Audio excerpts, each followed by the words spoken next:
Hey, it's me, Ray, host of this very podcast. What if you had insights into your genetics that could help you live healthier? And how would you use that knowledge to change your life? You can hear me talk about how insights from my DNA have affected my personal health journey on this season of the podcast Spit from iHeartRadio and 23andMe. Host Baratunde Thurston explores how DNA isn't just about ancestry, it's a key to understanding your health. On this season, you'll hear me and 22 other podcasters discuss what genetics revealed about our health and how that knowledge has impacted the way we live our lives. Listen to my episode out now on the iHeartRadio app or wherever you get your podcasts. Cheer your team on live at the FIFA World Cup 2022 final in Qatar. Frito-Lay is giving you the chance to win 2 tickets by joining their Pass the Ball Challenge. Look for the Golden World Soccer Ball, then find friends and score daily entries every time you pass the ball. Scan the QR code on specially marked bags of Lay's, Cheetos, or Doritos, or visit FritoLayScore.com. No purchase necessary. Open to legal residents of 50 USDC. 18 plus grand prize entry deadline 11/10/22. Entries received after 11/10/22 are only eligible for secondary prizes. See rules at FritoLayScore.com.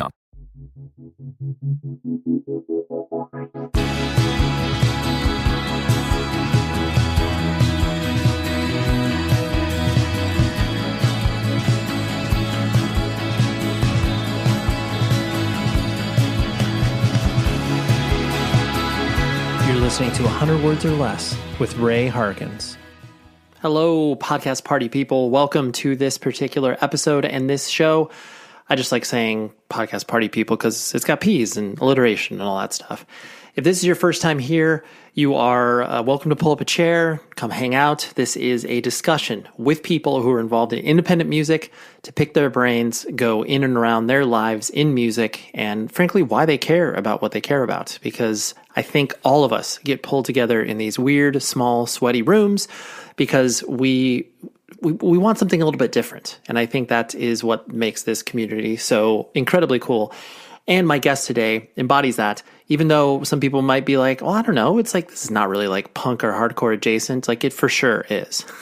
Armor for Sleep. Ben Jorgensen is the lead vocalist, guitarist, because he grew up in the Jersey punk and hardcore scene, was putting on shows at an early age, and really, really was an active participant. And I personally have liked Armor for Sleep for quite some time. They actually just released a new record called The Rain Museum, came out on our friends at Equal Vision Records. Love what they do. Love pretty much all of the humans that I've ever met at Equal Vision. And actually, I wanted to sign to that record label at one point, but my band wasn't good enough. Which, if you want to reference that, you can listen to the Daniel Sandshaw episode many moons back. But we dig into it, and it was really fun. But Armor for Sleep did make the cut, and they, like I said, released that record, The Rain Museum. And I had to have Ben on because I just think he's been a very prolific musician. He has done a lot of stuff, not only in front of the scenes with his band, but he's done a lot of writing behind the scenes. He's done a lot of, interesting things throughout his life, all stemming from the creative process of playing in a band. So some business pleasantries. I want you to email the show, 100wordspodcast@gmail.com. You can also rate and review this podcast on Apple Podcast, or throw some stars, the Spotify direction, wherever it is you listen to it, or just share it on social media. I know these are very basic things and every podcast asks you to do it, but there's a reason that every podcast asks you to do it. And maybe one of these times that, as I beg and plead, you, the listener, will be like, actually, you know what? I'm going to go ahead and throw Ray those stars. I would appreciate that. You can also subscribe to this show on YouTube. I'm posting some of these discussions on there just because it's a great discovery tool. And some people like to listen to podcasts on YouTube, and that's their thing. I'm not going to yuck someone else's yum. So it's in the show notes section. You will be able to dive into that. And also, people have asked me about the opening intro music and outro music. The band link is in the show notes. It's called Tapestry Gold from my friend Eugene. I love him dearly, and he always creates really, really cool music for the show, and I appreciate that. Custom things. I love being able to work with friends to be able to, enhance what it is that I'm doing, because I can't do everything. I am not that good at a lot of things, and that's why you got friends, right? Anyways, let's talk to Ben. We go all over the place, as you would imagine, but some really fun insights in here. So let's talk to Ben, and here we go.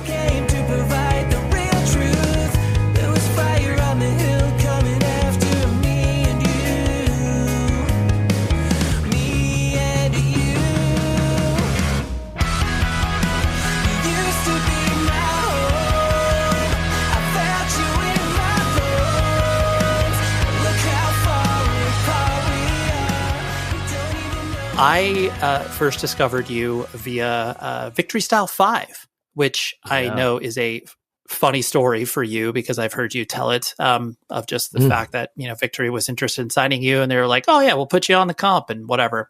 And obviously you didn't end up signing to that record label. I definitely just, right. I just loved the song and I was like, wow, this is interesting. I never heard of this band before. Like, yeah, I want to know more information. And it was kind of a, this sort of mystery band because there wasn't any real idea of like, oh, now they are going to put out a record on Victory. And like, here's the marketing plan. And I'm sure in retrospect, you are obviously glad that you went down the road with Equal Vision. But there probably had to be some sort of animosity from Victory being like, hey, we put you on a comp and you guys didn't end up signing with your label. Or were you just so far removed from that sort of conversations that it didn't even come back to you? I mean, animosity is probably the right word. But it might be a little bit stronger than that, actually. So Tony Brummel, my guitar player at the time, Paul, was on the phone with Tony just telling him like, hey, we received the contract and that's a ridiculous contract, so we're not going to sign it.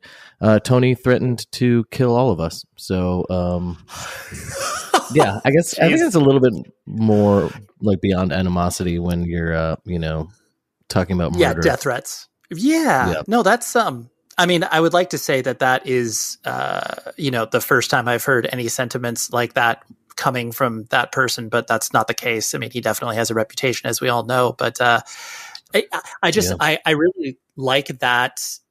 It's a very symbolic representative of obviously where you guys were, where it's like you were just children and this idea that they wanted to throw you you're like, why would you ever say no to that? Like, of course you're going to say yes to being put on a Victory Records comp. And then all of a sudden when like the business stuff comes into play, it's like, oh, actually we don't like this contract. Like you guys were just reacting, Yeah, and I guess we found out after the fact that was kind of just their MO. That's how they operated. They had bands sign bad contracts, and I think that's probably why they made a bunch of money as a label because, at the time they were a hot label, so bands were like, we'll do anything to be big. And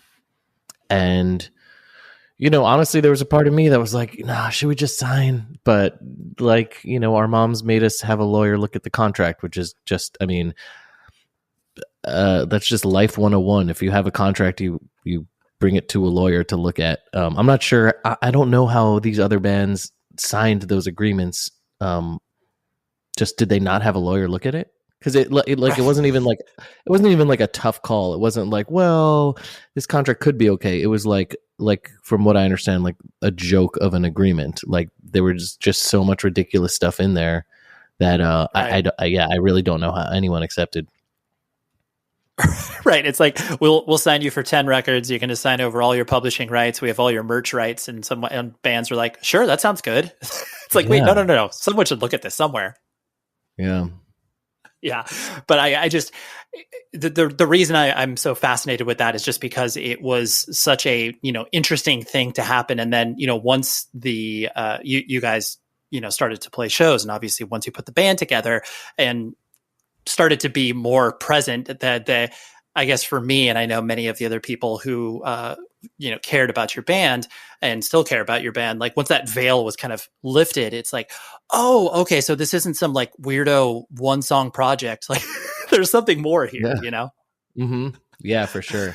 I mean, what I will say is like, we need to thank Victory Records, because us being on that comp, like if I really think back on it, I'm not sure Equal Vision would have pursued us if we hadn't had that exposure that we had on Victory Style 5. And also I got to give it to Victory. Like that comp definitely was distributed very well. Like it was in every Hot Topic and like PacSun, like in every mall around the world. They were basically just like giving out that compilation for free. So it was the best promotion we ever could have asked for. So thank you, Victory Records. I'm sorry if you still want to kill us, but we appreciate what you did for our band. Right.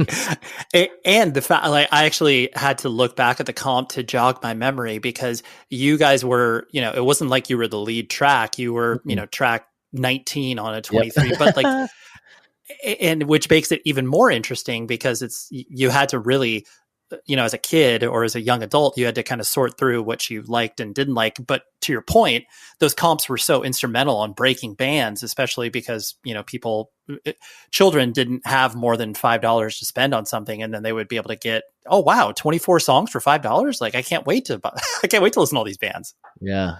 And also obviously, this was pre-Spotify, pre-playlists. Like the need to discover was just so much. Like now, like the discovery is like handed to all of us in our Spotify apps and everything. But back then, the need to discover new bands was like so strong, and my friends and I would like feverishly look through the thank you section of every single band that came through town to try and find like the names of other bands that sounded cool. It's like that hunger couldn't be fed because we just loved this music so much. So I think a lot of other kids were feeling it. So like when there was a new compilation, like for me, when I was growing up, it was the Fat Records compilations. I bought every single CD of every band on the Fat Records comps, and the Victory style comps were the same way. It's just like a funny thing to think about. Yeah, I agree wholeheartedly. I know because it is that weird pocket of time of, a good 6 to 8 year run of those comps being like, if you were a record label and you didn't put out a compilation, you were completely missing the boat, and you just didn't have the same presence to be able to, like you said, be able to have kids discover your music in a real organic way where it's like, oh, this is just all of our, best songs from every band on the label. Like, check it out. Mm-hmm. Yeah. I mean, that's why I found out about my favorite labels, was which ones had the coolest comps. Yeah, it was huge. Totally.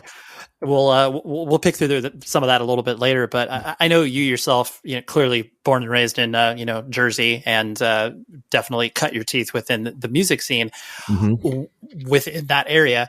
What was your, I guess, childhood like in regards to, growing up, like mother and father in the house, brothers and sisters? What did the family structure look like? So I grew up, my parents got divorced when I was 2 years old. And my mom did a majority of raising my two older sisters and I. I mean, I saw my dad, every other weekend, and he also helped raise us, but it was pretty much my mom working very hard to put my sisters and I through private school. And it was important to her to send us to a private Jewish day school. So I grew up going to a private Jewish day school. The weird thing is, though, that like most of the other kids that I grew up with came from very stable families. And I was like the weirdo who came from, a household with divorced parents and a mom who worked really late. And I had to make my own lunch from like, kindergarten on because my mom just didn't have time. So that was just very different. I'm sure in a public school that would have been like totally normal, but I just always felt like kind of a freak growing up in the, in the school system that I grew up in. So I think there was definitely a connection between me feeling like an outsider and me being drawn to, I guess, countercultures more than my friends around me. So like the first counterculture that I really got into when I was in middle school was skateboarding, which was, really funny. Like in school, I had to wear a yarmulke and we had to say like morning prayers, but I would be like sneaking like skate videos to my friends and we'd be watching all of this stuff. And I was definitely like the bad kid out of my friends just because I did stuff like found skate videos and was aware of all that stuff. But my friends eventually came along and the skate videos quickly led to like Fat Records and punk rock because all of those skate videos were just basically sponsored by a lot of the West Coast punk rock. So I heavily got into music from a very young age. I started playing drums when I was in 4th grade, and I put on my first show when I was 13 years old in New Jersey after I found out about the scene. And then, did my thing from there. Was the, was the faith portion of your, your upbringing as far as school was concerned, was that something that you identified with, or that was just something that, because the school was good and, because your parents were of that faith, it's like, well, yes, of course, Ben is going to do this.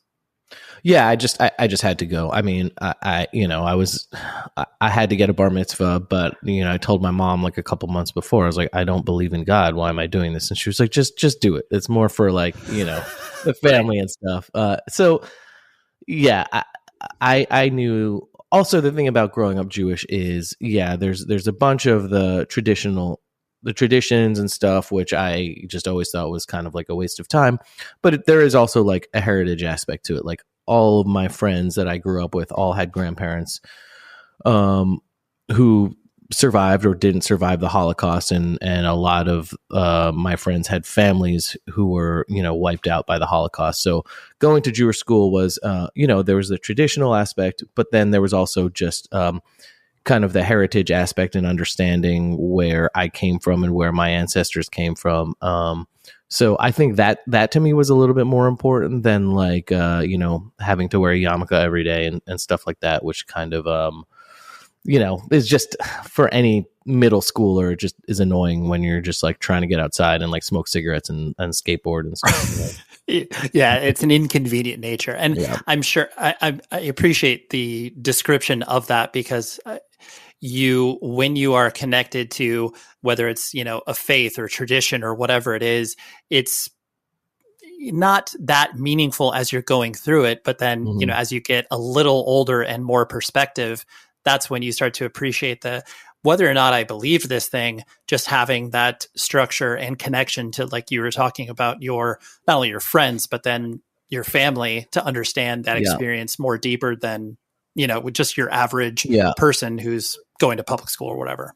Yeah. And also to the credit of the school that I went to. And so basically I was raised conservative, which is, it's almost like mid-tier Jewish, like if you're really religious, you're Orthodox, mid-tier is conservative. And then like basically Judaism light is like reform, whatever. That's kind of broad strokes. That's what it is. But, what I will say is the environment that I was raised in, I was like, man, I don't know if I believe in God, when I was like in 8th grade. And some of my rabbis who were my teachers were like, that's cool. What matters is being a good person and like, helping out homeless people and doing good deeds. And I was like, oh, so you don't just care about that, there was a lot more emphasis placed on morals and ethics. And, I appreciated that. And I think that was coming from a good place. And I take a lot of that with me now.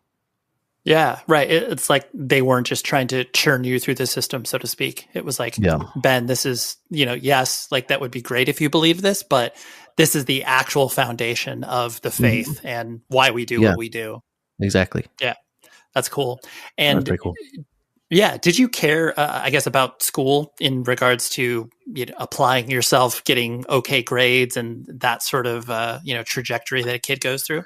No, I didn't. I wish I did a little bit more, but it's not the best personality trait, but I only did well in school at the things that I was naturally good at.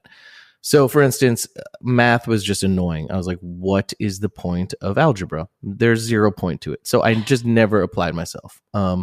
English came very easily to me. So I always got very good grades in English and I was like, English rules, but it's only because I didn't have to try at it. So, so I just, did what I was good at well, and then didn't try at the other stuff. And that's honestly a really rotten way to be. Like, I wish I had applied myself in the things that didn't come easily to me. Cause, that's, I like trying now as an adult. I like trying in the things that I suck at, because once I do get good at the thing that I sucked at, I'm like, I'm only good at this because I practiced, so that's how I viewed school. Yeah. And I mean, to cut you a little slack, I think that's most kids have that attitude, just because it is that idea that like, oh, this is hard. Like, you're not road tested. You're not like, oh man, I've experienced all these hardships. I mean, some kids have, but especially when it comes to school, where it's like, oh yeah, I just want to, get A's in English and then, get D's in history or whatever I don't care about to balance, to get a C at the end of the day.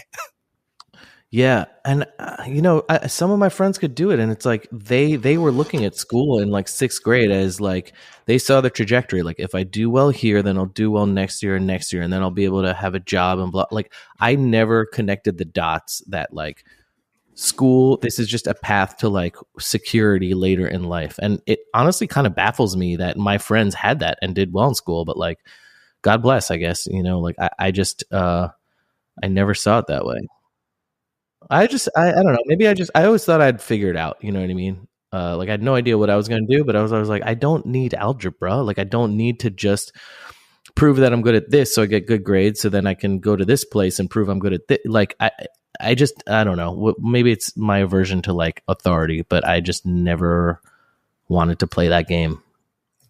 Yeah. Well, I think that a lot of people that do get attracted to subculture and counterculture and everything that you're talking about, once you start to understand that not everybody has to travel along the same life path in order to quote unquote figure their life out or whatever, it's like, oh yeah, I can, pick up a, drum kit, I can pick up a skateboard, and like I have that sense of freedom. Whether or not that's something that I'll actually do for the rest of my life is a different story, but you start to get introduced to these other ideas, and that puts you on a whole different path. And that's, when you were getting exposed to that in eighth grade, that's when you're like, oh yeah, maybe I don't need like this predetermined thing to do. Yeah. And on that topic, when, like you said, when a lot of the, epiphat bands, I like to call them, started to get introduced to you. And I'm sure because so much of that was located on the West Coast, and I know arguably there were definitely bands in your area that paved the way of that sort of pop punk style stuff. Did it feel kind of like a world away, where it was like, oh man, like one day I'll be able to get to California and see Pennywise or whatever? Or was it, did it feel closer because you got to consume so much via skate videos and everything? Yeah, well, one of the things that I think made New Jersey such a hotspot for music was its proximity to New York City. So it didn't feel that far away because all of those bands came through New York.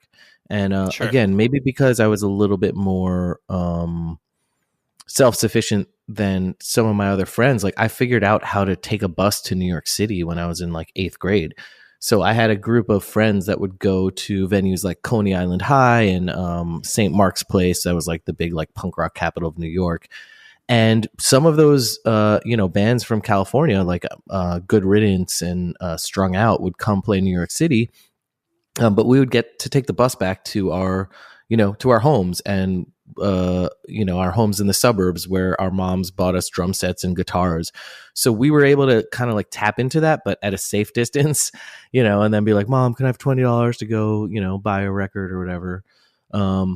So, it didn't seem so far away. And the fact that it did feel like within arm's length, like that just, I think, set the fire under me to like want to do it myself, like I wanted to be a part of it so bad. And then when things started shifting a little bit more away from punk rock, more to like, emo or melodic hardcore, that's when I was hitting a time in my life that I think most kids hit in high school, when you're like, you're thinking about girls, you're thinking about boys, you're thinking about flirting with people. And like, I think it was just a very good and interesting timing for me in my life that's when bands around me were becoming popular, that were like singing about girls instead of singing about like vegetarianism or, you know what I mean? Like bringing down the government. Totally. They were singing about like, having romantic dinners,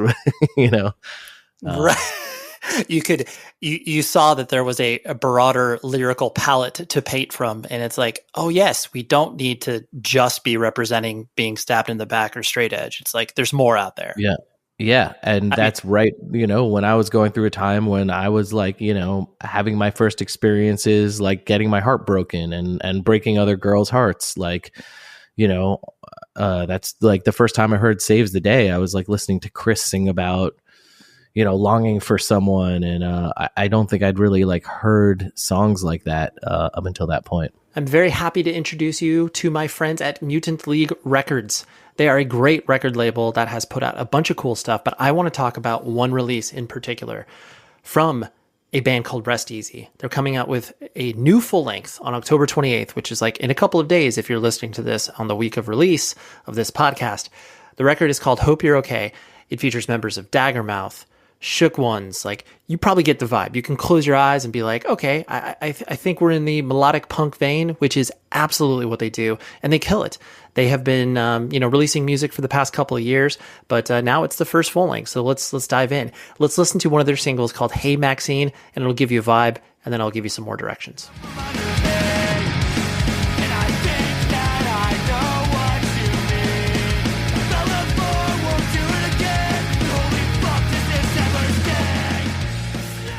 Very good, right? So head on over to mutantleaguerecords.com. You can pre-order to your heart's content of vinyl, tapes, shirts, whatever it is you care about, you'll be able to find it there. And poke around. They have a lot of great releases from a lot of great bands, and I just love labels of this size because you can tell it's a product of passion. They want to work with bands that they really enjoy and spread it as they see fit, which I love. So anyways, shout out to Mutant League Records. Shout out to Rest Easy. Love what you guys are doing, and check it out. Spooky season is absolutely upon us, and our awesome friends at rockybelia.com have some great Halloween spooky things going on over there. But first and foremost, you should use this promo code because it will get you 10% off your entire order. 100 words or less, 10% off your entire order. And I'm just going to mention a few things that they have going on over there at their 500,000 items they have for sale. So many shirts and pieces of merch. They have a rad Slipknot long sleeve that is, I think it's limited to like 400 or 500 pieces. Pre-order. It's great. It looks really cool. They also have, if you are a death metal fan, I dare you to look at the skinless limited edition Halloween collection they have going on. They got a very cool flag there if you got some, zombies you want to display above your bed. And they also have a Dark Throne skate deck, which is something I never thought I needed in my life, but apparently I do, even though I'm a terrible skateboarder. But regardless, rockabilly.com, have fun browsing their website, use the promo code 100 words or less, and it will get you 10% off. And plus, it lets them know that marketing works. The show sent you, and everybody wins. So thank you for your continued support, Rockabilia. On with the show. I do love that especially too, when you start to not only explore different musical territories, but then you understand how maybe the juxtaposition of here is a lyric that I wouldn't anticipate going over, like harder music or whatever. And just like, oh, wow, I can combine all these different things and it doesn't necessarily matter. Like it's all coming from the same, tree, so to speak. Mm-hmm. Yeah. Yep. That was the magic formula. Totally. No, I love that. And so as you started to, get deeper into this, and like you said, you were very self-sufficient and being able to, go to shows and bum rides from friends or, take public transit. How was your mom reacting to you getting into this stuff that she probably didn't have any context for? I mean, clearly she was supportive in getting you a drum set, but was she, I guess, ever concerned at all? Like, oh, Ben's bringing some weird music home, and what do you mean he's going to like a show on a Thursday night? Like, what? Is it a concert or is it a show? Like, how is that going on in the house? Yeah, so I think my mom's always had this trust for me that I wasn't ever doing anything for the wrong reasons. And I think I got into trouble as a kid because I was a class clown because I wanted attention. But I also did manage to be productive, and I think she always saw me as very creative and as very kind of like the leader of all my other friends. Like I was the one who convinced all my other friends to start taking music lessons when they were in like 5th grade because I wanted to be in a band. So then that was my band because I had like recruited my friends to do it. So, I think my mom always trusted that I was going to make it work. So she always let me go to shows. And, the first show that I did when I was 13, my mom was collecting the money at the door and helping me rent the PA. And she's just been, an ally for me over the years. Yeah, that's beautiful. And I think Jersey was always an interesting place because I played in hardcore bands and toured for years too. And the shows that we would play in Jersey were, there was that the mythic idea of playing, a New Brunswick basement show or whatever, ripping off the Lifetime lyric or whatever. But it always did seem interestingly supportive to what you're talking about, of kids that were very young, but their parents were just like, yeah, you can let some people come in the basement. And like you said, your mom taking money at the door. And I do think that is pretty unique for New Jersey. So did you recognize that amongst, I guess, any of your other friends or peers, that their parents were doing things that maybe you didn't see that were happening once you started to get out there and tour?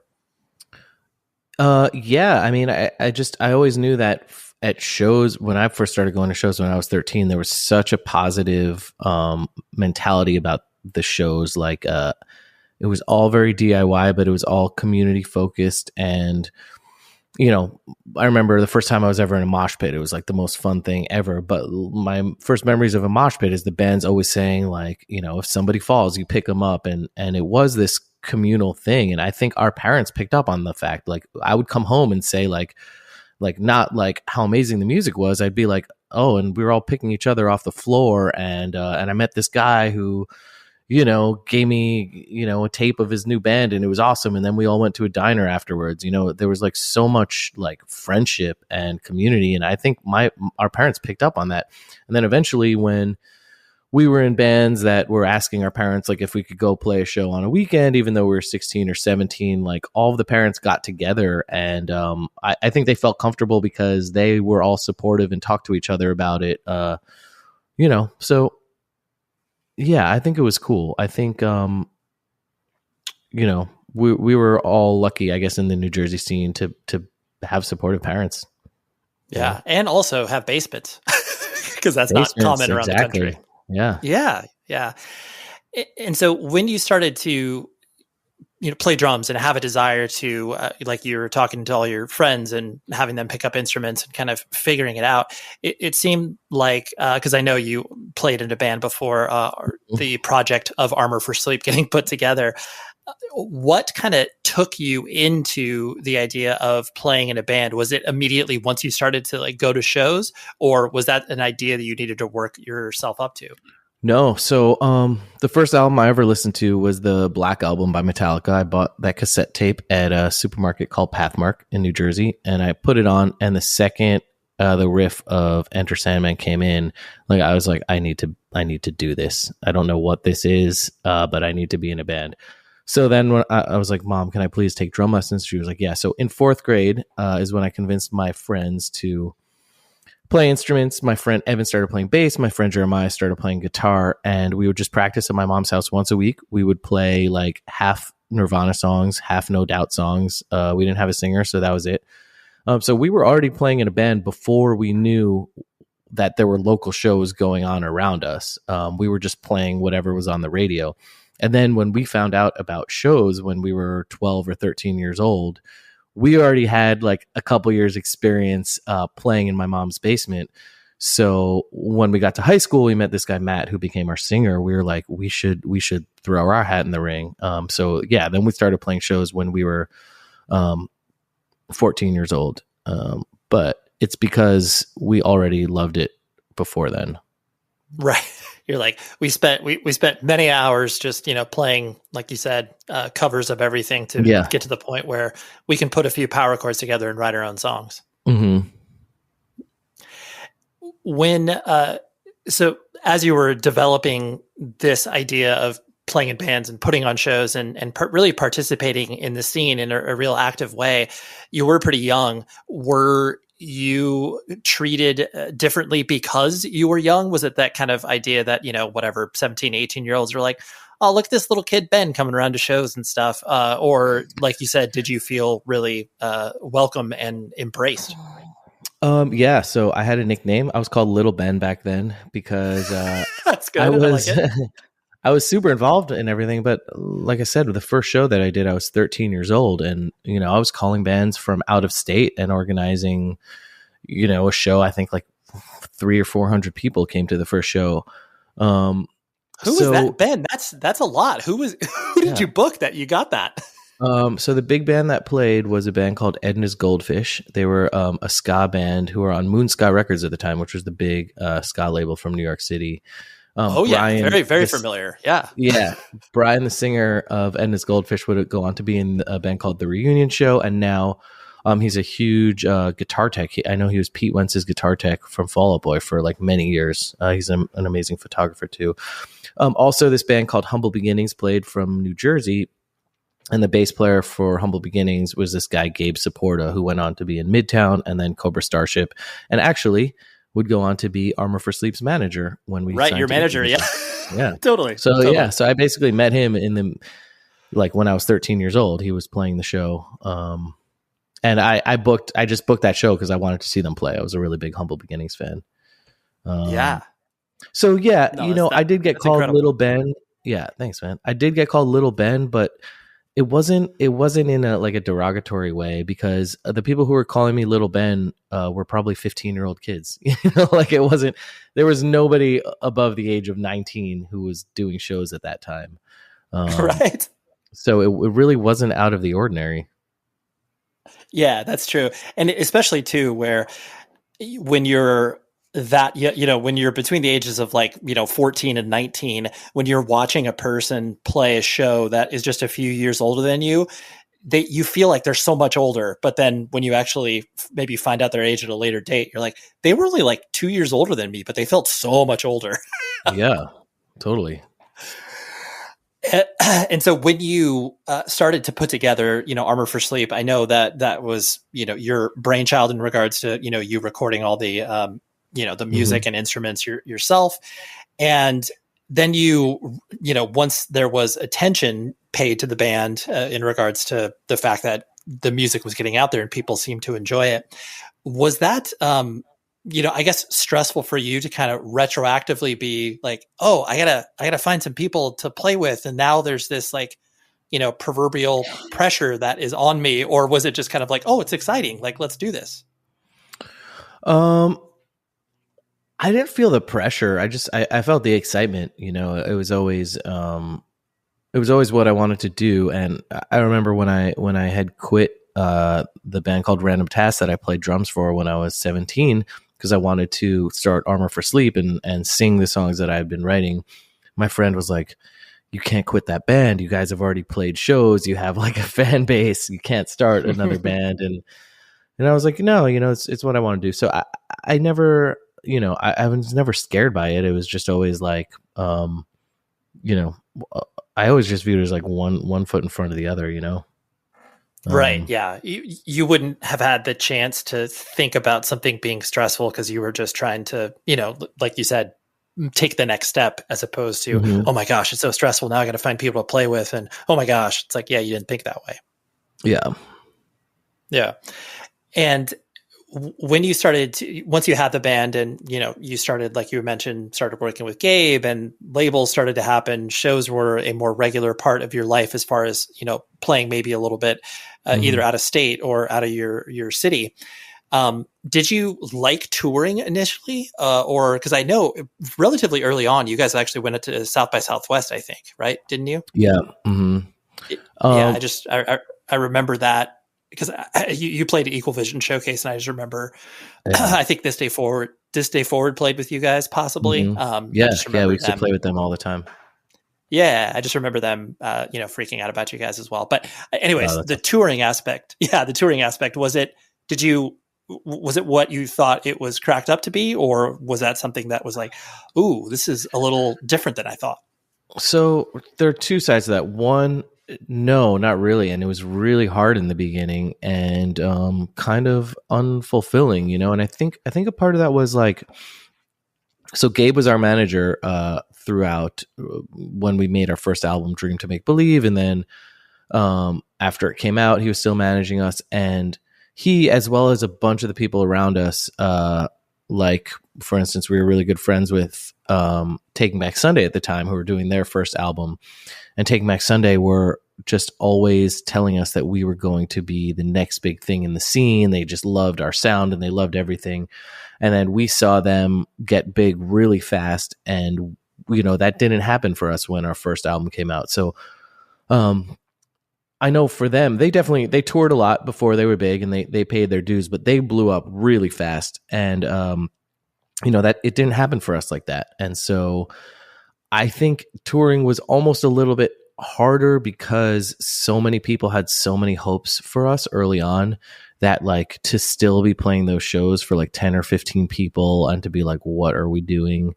Was a little bit tougher, you know, when like we would come home and people would be like, I don't know why you guys aren't the biggest thing. Like, so that was hard. And also, I, you know, playing live for me just didn't feel natural at the beginning. I think because maybe like I'd been playing shows for so long in my other band, but I'd been doing so as a drummer. And then like the first demo I did for Armor for Sleep, I had to be playing shows and singing and playing guitar like pretty soon after that. And I just didn't have the chops yet. I didn't have the experience of singing and performing in front of people. So it was really like foreign to me for a long time. And, you know, that aspect definitely took me a long time to feel comfortable and like have fun and feel like that was an equal part of the band to, you know, the recording of the music, which is always like, you know, was my favorite part. Yeah, I think that's interesting of the through line of, I mean, there's one thing to be said about your friends and family and like, you know, maybe like you were talking about with Gabe, your manager saying, hey, you know, you guys are really good. And I think that you have, you know, a bright future, but that idea that if you kind of swing too far in the opposite direction where it's like, I don't know why you guys aren't, you know, bigger than, you know, all of these bands. And it starts to play with your mind. And I can understand where you're coming from of like, not even so much that you are, you know, I don't want to pay my dues or anything. I just want to be the biggest band ever. But just the idea that when so many people tell you a certain thing, especially at that age, you just start to believe it. Yeah. And like, I didn't expect that from us at all. So I almost would have preferred nobody said that, you know? You know, I thought we sucked. I thought we completely sucked. So like, I would have been fine playing in front of 10 people and just like knowing that's what it was. But, you know, especially someone like Gabe, who I looked up to so much, who was like, in my mind, Midtown were the biggest band in the world. For him to say like, no, you guys are going to be bigger than us or whatever, and then it not happen. Yeah, I just think it was a little confusing for me, you know? Let me be the first or maybe second or third person to tell you, you need to visit evilgreed.net. They are an incredible merchandise / web store purveyor of everything that you could possibly want from a heavy music, artistic music. They act like a record label because they have a carefully curated list of bands and labels that they work with. But the most important thing that you can take away from this is this awesome promo code, 100 words. It gets you 10% off your entire order. And many of you have used this, and I am very glad about that because it shows marketing works. But let me encourage you to go to their website because you will be able to see some of the rad bands that they are working with. Like there's a band called Brutus, and they are on Church Road Records, and I love what they do, and they have a web store there. They also have bands like Blood Incantation. They also work with labels like Triple B and Closed Casket Activities. So I don't care what you are into.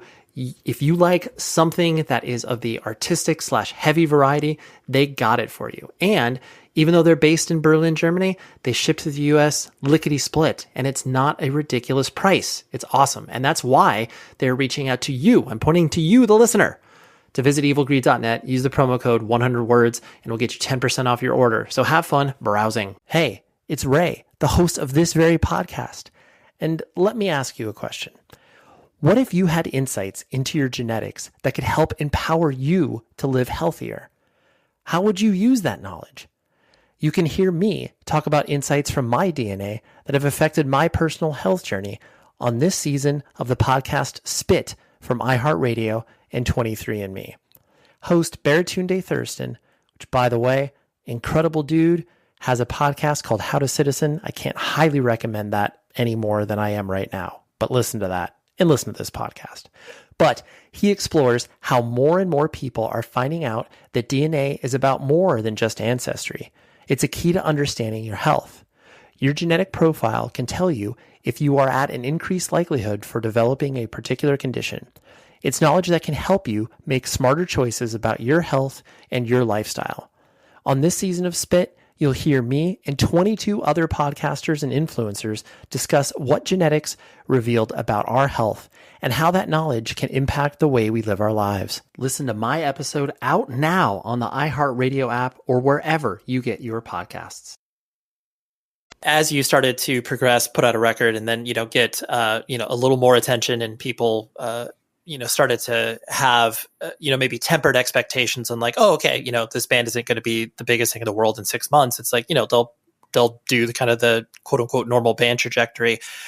For yourself, when did you feel that the band started to be more real, in regards to people paying attention to what you were doing? And, like you said, having, maybe people that did not, you weren't friends with singing back your lyrics to you and stuff like that. When did that kind of happen in your head? Yeah. So it's funny sometimes how life goes. Like, when you don't want something, that's when you get it. And then when you want something, you don't get it. So like after Dream to Make Believe, I just speaking for myself, I was bummed because I was like, wow, we let Gabe down. We let Taking Back Sunday down. We didn't get big. Like we didn't do it. Like no one really cared about the first album. And I wasn't sure Equal Vision were really going to like care for much longer. We were on a new management company at the time called Crush that Gabe decided to make Midtown a thing again. So the management company that was going to start managing Midtown, he was like, hey, can you guys manage this band or can you guys take over managing Armor for Sleep? Because I was managing them, but I don't just want to like leave them. And Crush was like, sure, I guess we'll manage them. So we were with this new management company who I didn't feel like really cared about us. So I was like, all right, no one's watching. No one really cares. I'll just write an album about being dead because that's how I felt. So I wrote this album. Like that's how I was feeling at the time. Like I felt like I had like put my life on hold. I'd stopped going to college. I'd broken up with my girlfriend because I was going on tour with so much. I felt like nobody cared about what I was doing. So I really kind of did feel like a ghost. So I wrote an album called What to Do When You're Dead. We didn't think anyone would really care. We were just kind of having fun. And then when that came out, that's when I actually did start feeling that we were getting big. That's when we started having people at the shows, like just falling on top of themselves. And, I think maybe that thing that I was waiting for during Dream to Make Believe finally started happening. And so that was interesting. That was just a weird like plot twist that I wasn't expecting. Right. It's like, you're telling me I need to not care and then people care. Is that it? Yeah. It's a very important lesson that I learned, years later when I realized what had happened. But that's pretty much exactly what happened. Yeah. Yeah. And it's true. It is one of those things, especially when you free yourself of any preconceived notions and are just, letting something exist for whatever it is in your head. And those are the times where you can be most surprised at the way that other people perceive your art, where it's like, oh, okay, I really didn't think that much about this besides me just putting myself into it. And then all of a sudden, that's when people care, apparently. Yeah, exactly. And as you, because I know obviously releasing 2 records in Equal Vision and then, moving on to the major label, I know you've, opined in many interviews in regards to not being, at the right place at the right time. I thought it was, especially in regards to signing to a major at that sort of tail end of the, gold rush of independent music in the early 2000s. As you were going through these different, record cycles and working with different record labels and management and stuff, how did you interact with the business side of the music? Was it always a necessary evil that you had to kind of treat, or did you like to stay a little bit removed from it because that just wasn't something you were interested in?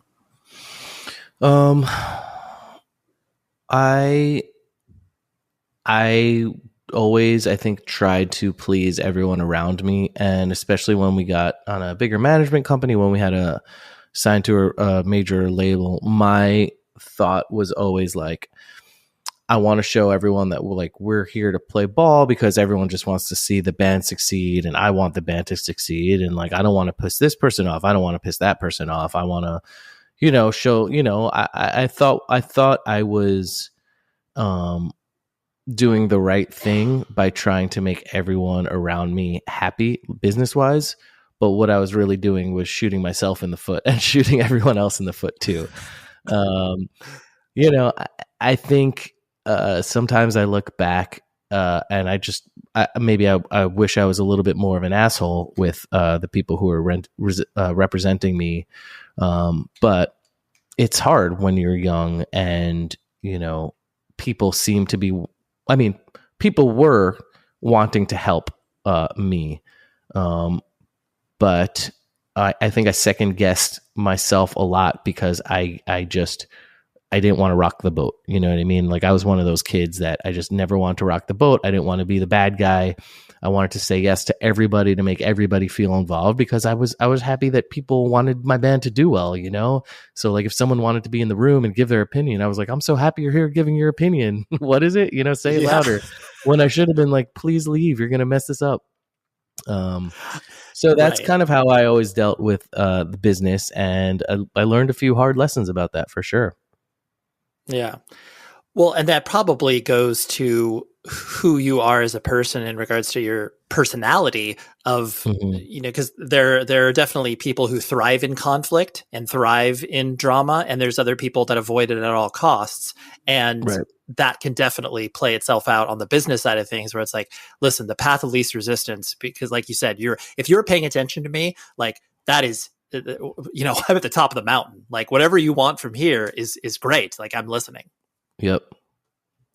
Did you feel that's great. Maybe when you're making sneakers or something, but like if you're making an art, if you're making a piece of art, then sometimes it's good to not let those voices affect the art itself. And with a band, sometimes the art is more than just about the actual songs too. You know what I mean? Like a band is an all-encompassing piece of art. And if you let too many people meddle with that and there's not enough of a vision, then the whole thing kind of falls apart. Sure. Did you feel that you were also deferential in regards to just the dynamics that play into a band as far as touring and spending so much time with people? Were you, I guess, outwardly trying to keep everyone else happy, but then, just maybe you were dying a little bit inside on tours or anything like that? Or am I reading too much into it? No, I always liked hanging with our fans and being on tour. It was draining for sure, but that part I always loved. I know that for sure, that I loved hanging with our fans. I still do now. We just got off a tour, and every single night after we played, I would say, I'm going to walk right over to the t-shirts, come say hi to me. I want to meet you guys. Because that's how I loved the bands that I loved, when I would not only hear the songs, but I'd get to talk to the singer about what book he was reading. And like that connected me more to the art for some reason. That might be weird, but like maybe that's a scene thing, but like I still feel like, having that some open channels is nice. So yeah, I always liked that part of it. I really like that, because I do think that, especially what you're talking about, those simple interactions that can be maybe inconsequential to one person, but then completely change the course of the other person's life, because it's, like you said, recommending a book or being like, oh yeah, you should check out this, record from this band. And then all of a sudden that person is like, oh my gosh, like Ben just recommended this record. And like, I've never even heard of it before. Oh my gosh. Like, those things that's exactly what you're talking about. It plants the seeds. And also, it's not just charity either. Like it goes both ways. Like I genuinely, like sometimes if I'm on stage and like, I don't know, whatever, our monitor mix is bad, and I'm like, the vibe at that show sucked, and like no one liked us. If I go and like talk to people, buy the t-shirts afterwards, I like talk to people who drove 3 hours and tell me a story about how they made their best friendship happen because of listening to us. Like I love talking to them, but also like it's super important for me. And like that's just it's kind of insane to me that I and the rest of the guys could have been a part of something that touched people touch their lives in such unique ways that's lasted for years. Like I selfishly get a lot out of talking to our fans at our shows.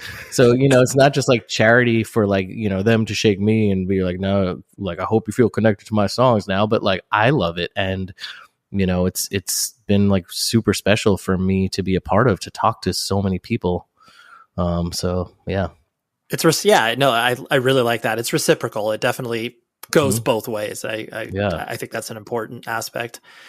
And so when the band started to, ramp down as far as being a active touring, record cycle, get on the, the proverbial treadmill, was that difficult for you to kind of transition into, being Ben from Armor for Sleep to, just like Ben, as it were? I mean, clearly people know you from your band and the music that you've put out there, but just to kind of like look at real life. I mean, I know that you did a lot of work with Crush Management after the band kind of ended in regards to songwriting, day-to-day management stuff, but was that a difficult transition, or were you excited that you could kind of, do other things besides be on tour for 200 days out of the year?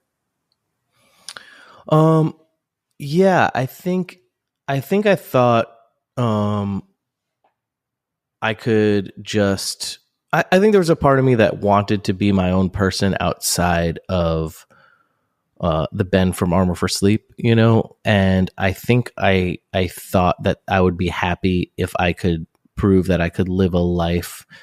I don't know. It's like I got so much from the band, and it like shaped who I was. I don't know how to explain it, but I almost feel like there was a part of me that wanted to prove to myself that I could have a normal life outside of that. I don't know where that came from, but yeah, I think I did just want to be Ben, and it took me a few years to realize that like I could have both, and I think maybe I needed to do that to come full circle to that realization that I can be my own person, and I can also be super grateful for everything that the band has taught me and through all the experiences it gave me, but like it didn't need to be one or the other, but yeah, so to answer your question, yeah, I think I was running away from it a little bit. Yeah.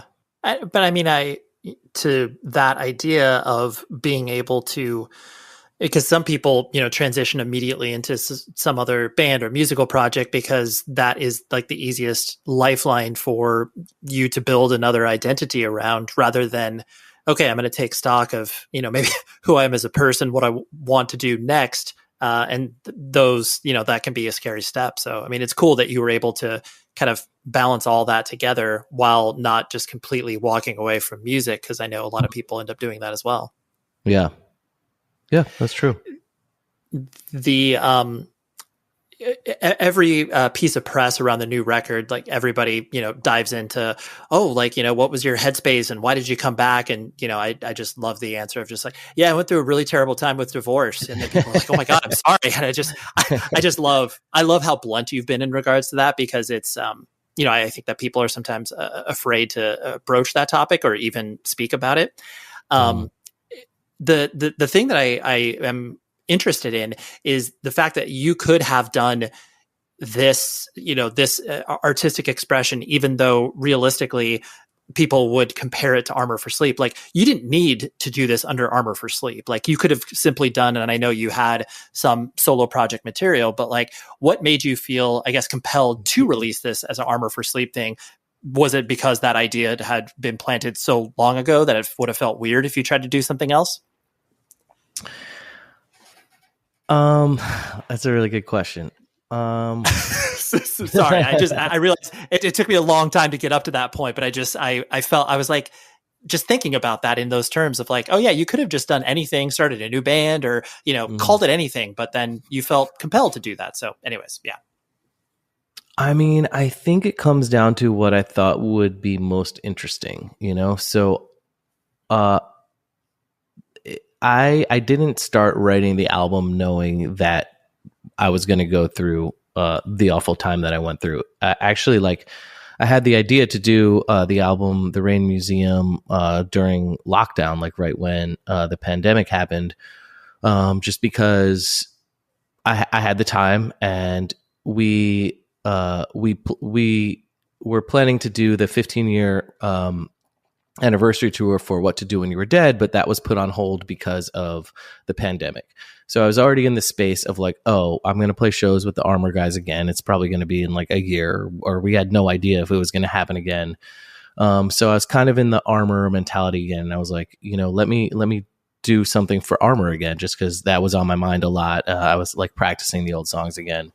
And, so I sat down to revisit this idea I had for the Rain Museum, which is something that I had wanted to finish for a long time. And I was talking to my friend who was like carving a chess set during the pandemic. Everyone was like, whatever, building bird boxes, doing jigsaw puzzles. Yep. And it's lame now because so many people have made jokes about everyone who said they were going to do like an EP during the pandemic or whatever.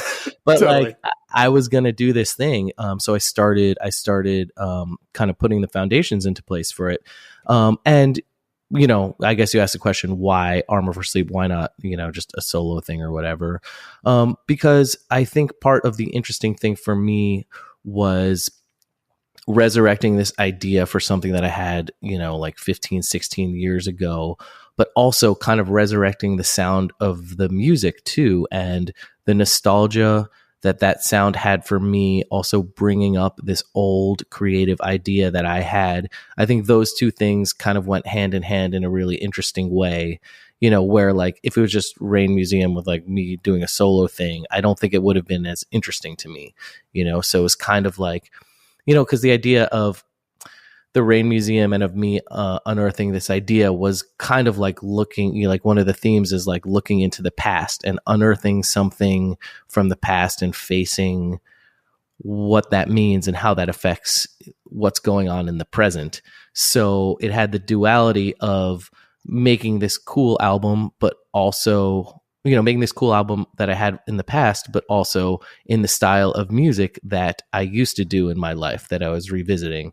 So I thought that was really interesting. So as I was doing that, obviously, that's when I went through a very dark personal time, and that's when that started sneaking in. But again, that what I was going through, I felt had a lot of interesting parallels with again, the themes that that were running through my head in the record in terms of nostalgia and looking backwards, and how looking backwards affects the present day, and just kind of looking at like the timeline of your life, through things you've been through to, and for me, that was my band, that was my relationship, and what that means, like, looking back at something and then thinking about what it means now and then what it's going to mean to the future. It's like, it all made sense to me that it was going to be Armor for Sleep, that it was going to be this old Rain Museum idea. And then I couldn't help but write, about what I was going through personally, so it was interesting to me and it made sense. Yeah. I understand the tying it together, because nostalgia is a very powerful drug. Clearly we're seeing that, every 10 to 15 year record cycle where bands can do their anniversary tours and, draw like twice as many people that they did, when they were playing the record or whatever.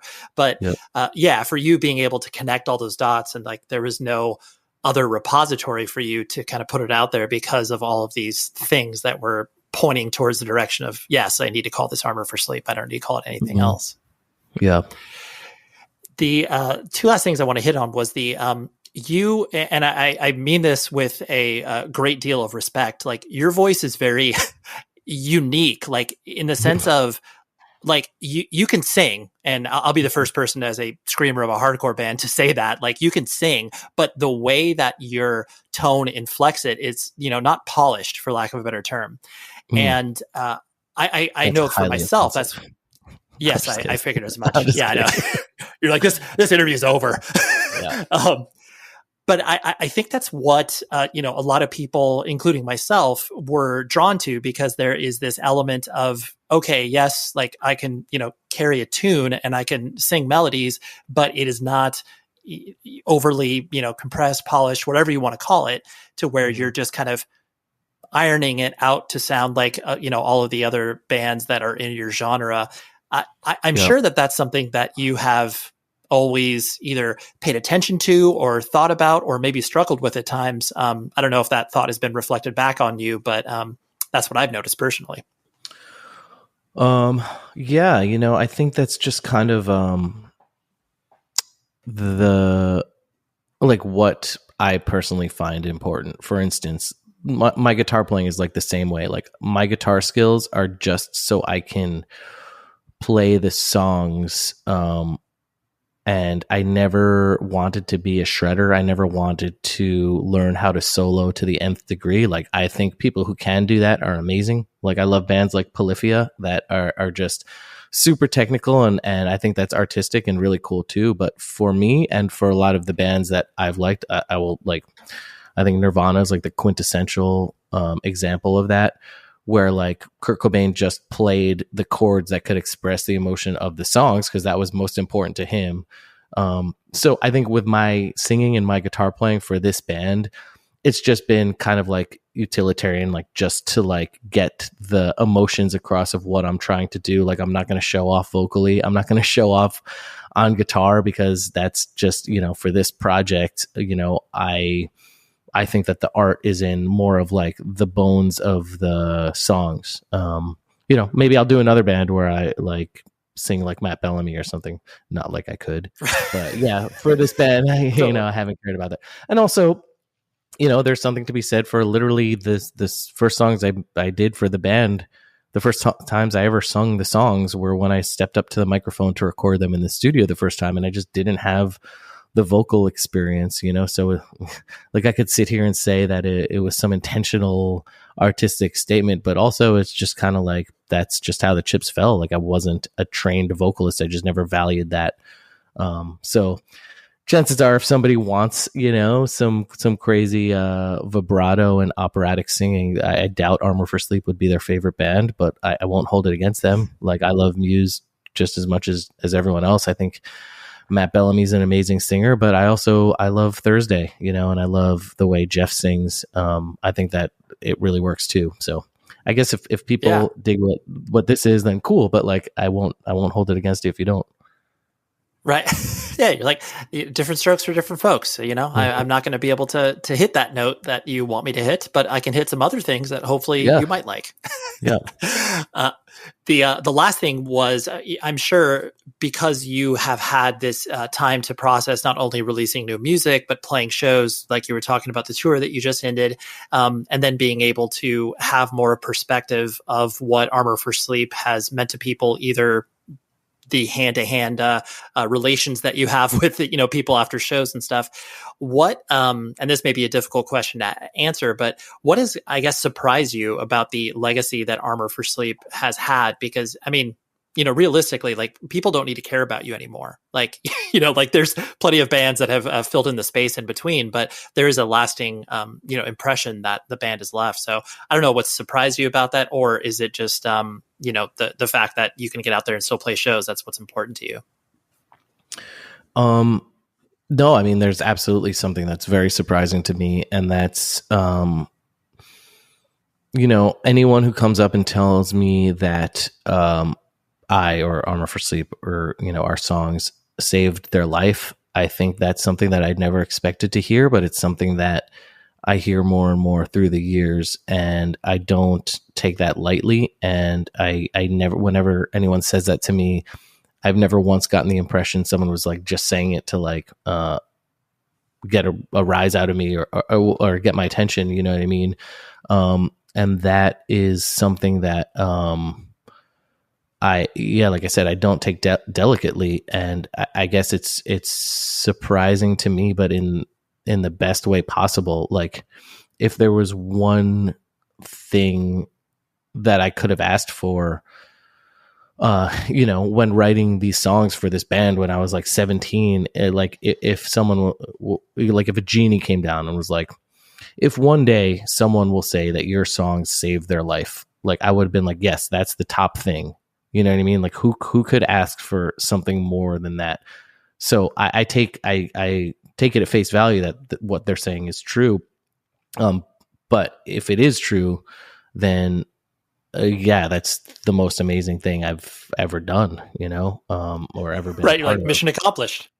Mission accomplished. I didn't even know that was a mission, but it was accomplished, and it's a crazy thing to hear. And like, So I don't even know how to respond sometimes. But yeah. So it lands. No, I get it. And I think that idea, especially when you can release new music that you feel not only is vital to the band's, legacy and, isn't just like some complete cheeseball rehash of like, all right, man, we got to capture that magic that we had on the first record or whatever, and then still be able to do what you want to do on stage. I think that is that full circle moment where people who didn't have access to the band can now appreciate it, and then also still have something new to chew on. It's cool to be able to have all of those things operating at the same time. Yeah, absolutely. Yeah. Well, Ben, thank you very much for hanging out. I really appreciate you letting me ping pong around your brain and take you down memory lane. Yeah, man, of course. Thank you. There we go. There was Ben from Armor for Sleep. Shout out to his publicist, Rich, for hooking this up. He always has good ideas, and I appreciate those ideas when he pitches them to me. So, Ben, like I said, great dude. Listen to Armor for Sleep. You'll be able to hear all of the personal journeys that he went through on this record, because it's deep, as you obviously heard with this discussion. So check it out on Equal Vision Records. Let us talk about who's on the episode next week. This is another live conversation from Outbreak Fest over in Manchester, United Kingdom, in June of 2022, but I finally get to release these episodes. It's awesome. I got Matt from Citizen and Issa from Slow Crush, both really fun conversations. I actually was a little bit nervous on the Slow Crush interview because I like the band so much. Not to say I wasn't nervous for the Matt from Citizen, but I've had him on the podcast before, so we were used to hanging with each other. But yeah, that's what's happening next week. And until then, please be safe, everybody. Do you want to win 2 tickets to the FIFA World Cup 2022 in Qatar? Frito-Lay is giving you the chance to make history by joining their Pass the Ball challenge. Add your picture to the Golden World Soccer Ball, then pass the ball to fellow fans to score additional entries. Scan the QR code on specially marked bags of Lay's, Cheetos, or Doritos, or visit FritoLayScore.com and pass the ball now. No purchase necessary. Open to legal residents of 50 USDC. 18 plus grand prize entry deadline 11/10/22. Entries received after 11/10/22 are only eligible for secondary prizes. See rules at FritoLayScore.com. Hey, it's me, Ray, host of this very podcast. What if you had insights into your genetics that could help you live healthier? And how would you use that knowledge to change your life? You can hear me talk about how insights from my DNA have affected my personal health journey on this season of the podcast Spit from iHeartRadio and 23andMe. Host Baratunde Thurston explores how DNA isn't just about ancestry, it's a key to understanding your health. On this season, you'll hear me and 22 other podcasters discuss what genetics revealed about our health and how that knowledge has impacted the way we live our lives. Listen to my episode out now on the iHeartRadio app or wherever you get your podcasts. Adorama rewards creativity every day. This holiday season, we're here to help you get more. With hand-picked gifts, daily deals, advice from the experts, and super fast shipping. Earn points when you shop with VIP rewards. Plus, enjoy special financing or everyday savings available at checkout. See Adorama.com/edge for details. These are just a few ways we make it easy to create, no matter what. Shop Adorama.com today.